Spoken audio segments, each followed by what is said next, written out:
Hello guys, welcome back. My name is Oluwalayamide. Once again, I'll be taking you on a quick one to do how to install a large amount of fonts at once on your system, rather than rather than saying um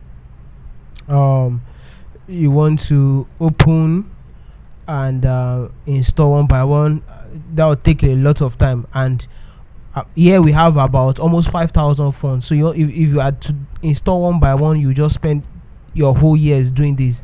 So there's a better way you can do this all at once, and I'll give a description link on where to get all my fonts pack, right? Hopefully in the next few years this link will still be available. So after downloading, right, after downloading, I have it already. Make sure you open and extract onto your any location in your system.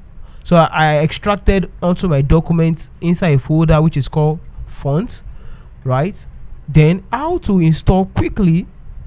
The next thing you do is you locate Windows folder hard drive on your system by going to this PC, going to Windows local drive, right, or Windows C.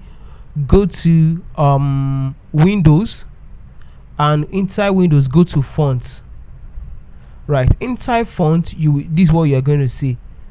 So what you are going to do is you select all your fonts you want to install, everything at once, then click and drag inside here.